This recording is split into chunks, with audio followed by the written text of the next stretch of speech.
Tout le monde veut de l'amour, tout le monde veut être adoré, on veut que quelqu'un prenne soin de nous, on veut vivre l'amour avec le grand A.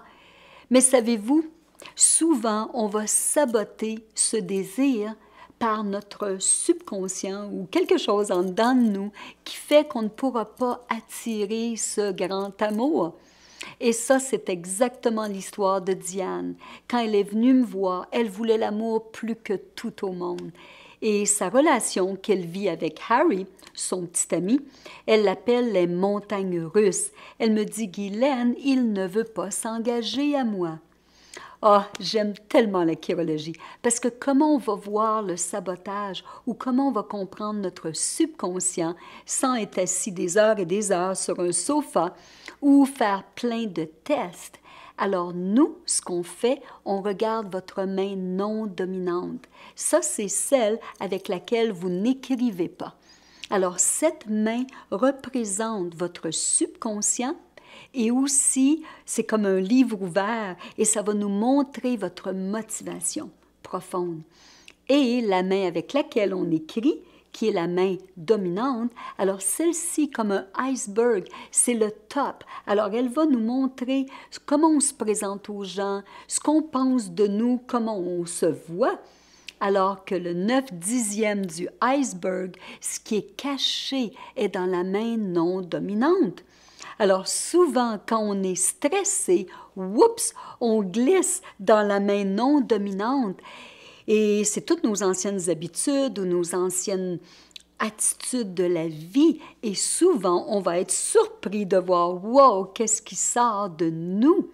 Alors, je le sais par expérience que souvent, on va attirer une relation de couple basée sur la main non dominante. Alors, quelque part, notre conjoint ou conjointe, on peut dire qu'il est vraiment l'autre partie de nous ou c'est un miroir qui va nous montrer, mais qu'est-ce que je dois changer? Alors, Diane, vous pouvez voir dans sa main dominante, elle a une très longue ligne de cœur. Mais dans sa main non dominante, la ligne de cœur est fermée à la ligne de tête. Alors, autant Diane est ouverte à l'idée de vouloir rencontrer le grand amour, mais quelque part en dedans d'elle, son cœur est fermé. Elle a très peur et elle va tenir tout le monde à distance d'elle-même. Wow! Alors là, quand Diane a réalisé ça, puis en plus, vous pouvez voir aussi que sa ligne d'union, elle est double dans les deux mains.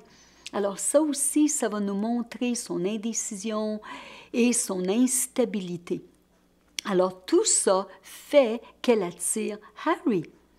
Et oui, on peut mettre le blâme sur Harry, jusqu'au jour qu'on réalise, non, c'est pas la faute de Harry. Puis si je ne change pas, ben, je vais peut-être attirer beaucoup de Harry.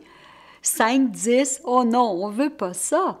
Alors Diane a réalisé, elle a fait, oh mon Dieu, oui, dans une main, je veux attirer le grand amour, mais dans ma main non dominante, je tiens tout le monde à distance. Alors c'est pour ça que j'ai attiré cette situation.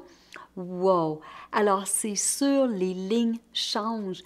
Et les lignes changent quand on commence à se comprendre et surtout quand on réalise l'importance que nous, on doit changer et non pas de mettre le blâme sur tout le monde. Alors c'est nous. Alors Diane a décidé de faire le travail. Elle a dit, « Oh Guylaine, mon Dieu, avec tout ce que tu me dis, avec l'outil de la chirologie de mes mains, oh, je te jure, la prochaine fois que tu vas voir mes empreintes, je vais avoir changé. Si tu restes à mes côtés et je fais tous mes devoirs, oh oui, je vais avoir changé. » Alors maintenant, je vous pose la question, comment est vos relations de couple ou vos relations avec qui que ce soit? Voulez-vous comprendre le sabotage? Voulez-vous découvrir l'aventure d'aller dans votre subconscient? Et on va vous aider à changer cette ligne, changer notre ligne de cœur, la réévaluer, changer sa direction. C'est possible. J'aime tellement la chirologie. Tout est possible, je vous jure. Passez une très belle semaine. Bye!